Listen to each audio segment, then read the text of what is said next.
नमस्कार दोस्तों, स्वागत है आप सभी का।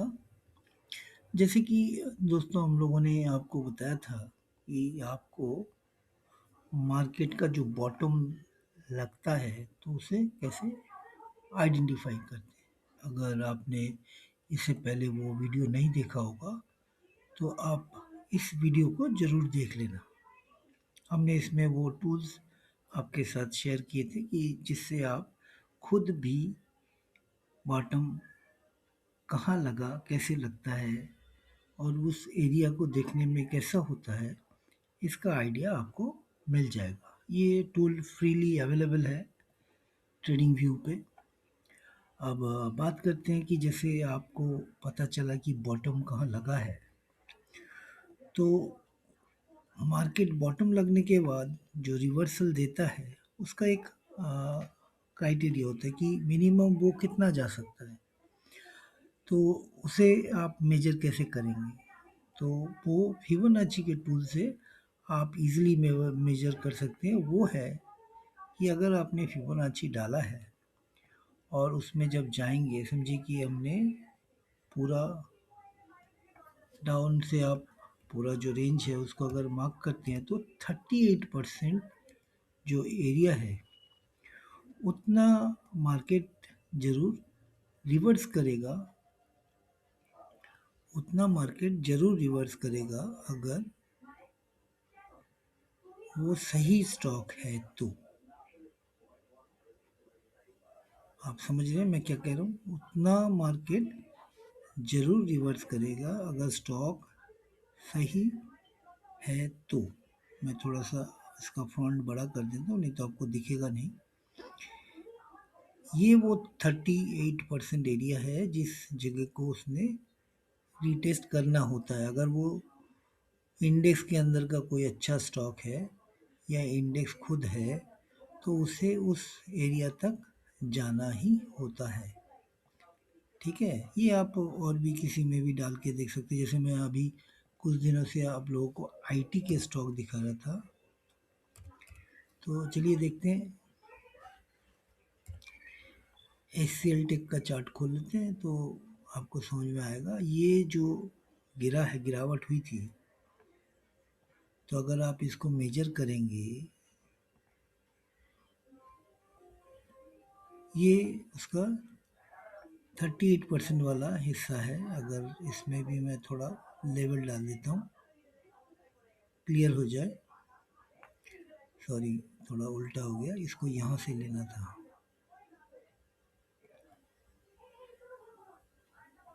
देखिए ठीक करीबन करीबन उस एरिया के आसपास स्टॉक आ चुका है।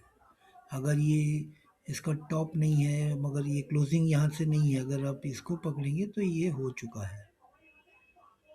ठीक है, क्लोजिंग के हिसाब से अगर पकड़ेंगे, ये वाला तो सिर्फ हाई बना था, हम इसी को पकड़ते हैं फिर भी। तो ये जो एरिया है ये यहाँ तक मिनिमम जाना चाहिए। उसके बाद बाकी मार्केट डिसाइड करेगा कि आगे की यात्रा ऊपर को जानी है या फिर से वापस आना है। मतलब आपका जो बॉटम पकड़ने का जो इरादा था उसका रिटर्न मिनिमम 38% होता है। अगर कुछ कोई भी अच्छा स्टॉक आप देखेंगे तो उसमें ये रिवर्सल बनता ही बनता है। और ये एक ही टूल से आप इसे मेजर कर सकते हैं, सिंपल सा है। समझ रहे हैं मैं क्या बताना चाह रहा हूँ? अगर आप देखेंगे तो आप अपने इंडेक्स में भी डाल के इन चीज़ों को देख सकते हैं। ये अगर टॉप है तो हम लोग उस एरिया के आसपास पहुंच चुके हैं जो बॉटम से फर्स्ट रैली बनती है। ओके दोस्तों, ये तो था कि आपको एक नॉर्मल आइडिया देना कि आप बेसिक बेसिक टूल्स के थ्रू कैसे अपने चार्ट को रीड करेंगे। इसके लिए हम लोगों ने आपके साथ ये अपना वेबसाइट भी आपके साथ शेयर किया था, जिसमें हम लोगों ने ये ट्रेडिंग व्यू के 10 इंडिकेटर, जो बेसिक इंडिकेटर हैं, जो आपको क्लियर आइडिया देते हैं कि कैसे ट्रेड कर सकते हैं और इंडिकेटर कैसे आपको हेल्प कर सकता है। जैसे ये क्रॉसओवर का है, ईएमए का है, एसएमए है, ठीक है। तो इस तरीके से ये आरएसआई है। आरएसआई आपको किस तरीके से ओवरसोल्ड ओवरबॉट जोन बताता है। यहाँ आप वो बेसिक इंडिकेटर्स के लिस्ट आपको मिल जाएंगे। ये स्टडी करना ज़रूरी होता है क्योंकि आप एडवांस कोई भी इंडिकेटर अगर यूज़ करते हैं तो उसमें क्या होता है कि ये सब फ़िल्टर आउट हो जाता है। तो वो लोग अपने लेवल को शो करते हैं, तो आपको बेसिक आइडिया जो है वो मिसिंग होने की चांसेस रहती है। जो इन इंडिकेटर के सहारे, जैसे समझिए कि ये एमएससीडी है, सिर्फ एमएससीडी का हिस्टोग्राम बता देता है। अगर वो जीरो लेवल से नीचे है तो मार्केट पूरा नीचे आई है, और देखिए जीरो लेवल के ऊपर जाते ही मार्केट यहाँ से रिवर्स कर गया है। मतलब बहुत ही कॉमन कॉमन इंडिकेटर इसमें दिए हैं जिससे आपको ट्रेडिंग के सही आइडिया मिलते हैं। जैसे एटीआर किस तरीके से काम करता है, इस तरीके के हमने, जैसे ये सुपर ट्रेंड है, और एक सही से अगर कोई ट्रेंड आपने चूज़ कर लिया और वो सही से बैठ गया, तो आप देख सकते हैं कि कितनी बड़ी रैली भी एक सुपर ट्रेंड के थ्रू आपको मिल सकती है।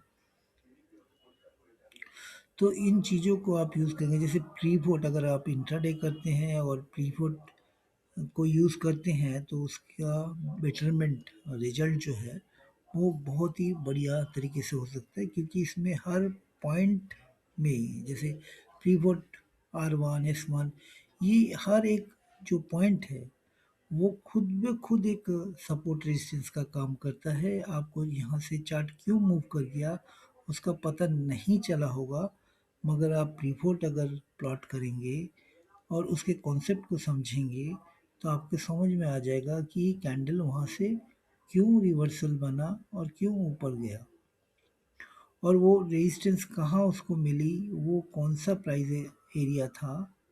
तो ये सब चीज़ें आप बेसिक इंडिकेटर के सहारे, मतलब आप इस चीज़ों को सीख सकते हैं स्मूथली। अब चलते हैं एक और चीज़ आपको बताएं कि हम लोगों ने बहुत सारे इंडिकेटर बनाए हैं और उसे कंबाइंड करके एक जगह लाया गया है। जैसे ये एक इंडिकेटर हम आपको शो करते हैं, इसमें ईएमए, पिवोट और आरएसआई का कॉम्बिनेशन है। वो भी जैसे आप आरएसआई प्लॉट करते हैं तो आपको हर टाइम फ्रेम में अलग अलग जाके चेक करना पड़ता है। जो यहाँ एक ही जगह पे आपको बहुत सारे, मतलब 5 minute, 15 minute, 30 minute, half an hour, 1 hour, 4 hour, day, weekly, monthly, ये सब एक जगह मिल जाएगी। अगर आरएसए का एक आइडिया आपको है तो आप खुद समझ सकते हैं कि वो स्टॉक उस टाइम फ्रेम में किस तरीके का बर्ताव या काम वो कर रहा है। अगर आप इंट्राडे में इसे यूज़ करेंगे तो समझ में आएगा कि वो 5 मिनट में किस तरीके का आरएसआई है और किस तरीके से वो मूव कर रहा है। और उसी के साथ साथ प्रीवोट और ईएमए को भी जोड़ दिया गया है। और भी एक खासियत इसमें है, वो है कि अगर आप इसमें बाई सेल डालेंगे तो आपको वो भी दिखाएगा।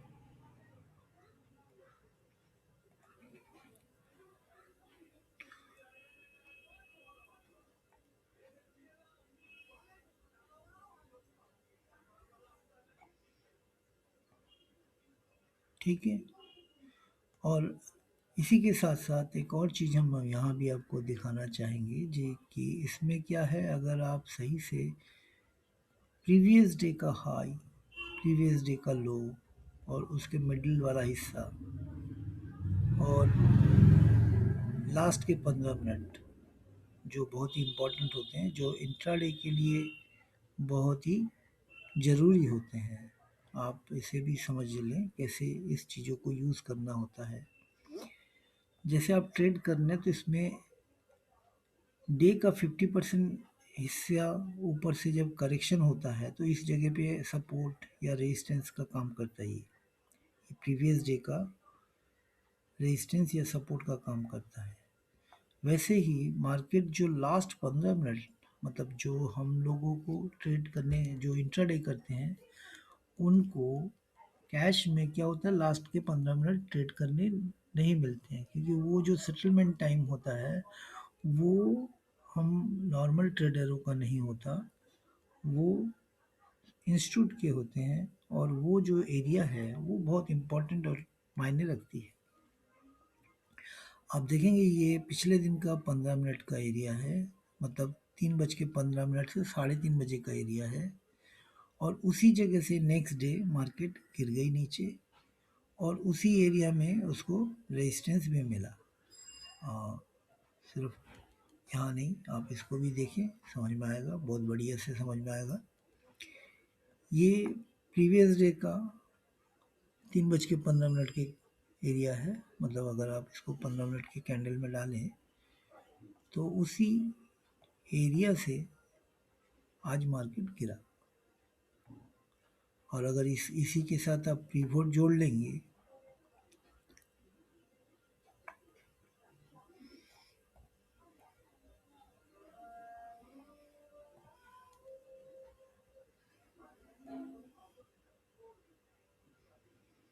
और पास में आरएसआई ले लेंगे तो समझ में आएगा कि किस एरिया से किस तरीके से ये ट्रेड कर रहा था और आप इसमें ट्रेड कैसे ले सकते थे। ठीक है, जैसे ये रेंज यहाँ से ये है पिवोट पॉइंट, और ये R1 और ये S1। तो यहाँ से गिरा तो R1 के आसपास आया, वापस आया 15 मिनट के जोन से, यहाँ इसको रेजिस्टेंस मिली क्योंकि ये पिछले दिन का था। और उसके बाद फिर से नीचे S2 तक आया, और इस तरीके से ये पूरा चलता रहा। अगर इसके साथ ये में भी अगर आप डाल देंगे तो ये तो सोने पे सुहागा हो गया।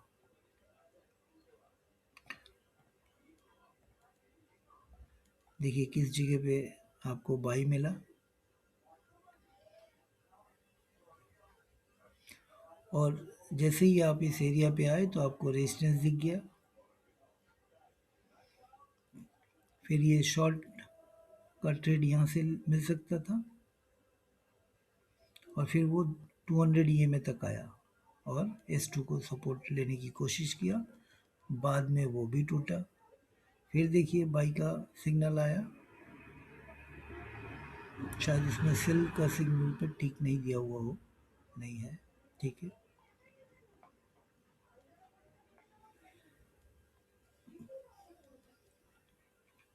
और पास में आप ये भी देख सकते हैं कि मंथली जो RSI है इसकी 60 के आसपास है। इस वजह से डेली में कुछ इस तरीके का अपसाइड का मूव हो रहा था। ठीक है दोस्तों, आप इंडिकेटर को सही से यूज़ करेंगे तो उसकी बहुत सारी फैसिलिटी आपको देखने को मिलेगी।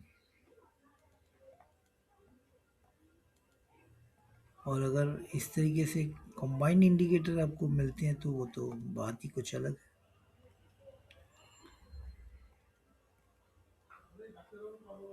ठीक है दोस्तों, कहना ये था कि आप बेसिक इंडिकेटर्स को रीड करें, उसको समझें, उन चीज़ों को जानें। इसमें हम लोगों ने यहाँ आपको डिमांड सप्लाई डिमांड जोन बताया था, और यहाँ स्विंग के आइडिया बताए थे कि जहाँ से मार्केट अपसाइड जा सकता है और कहाँ से मार्केट नीचे जा सकती है, उसका आइडिया दिया था। तो इन चीज़ों को आप यहाँ देख सकते हैं, जान सकते हैं। ठीक है दोस्तों, धन्यवाद आप सभी का।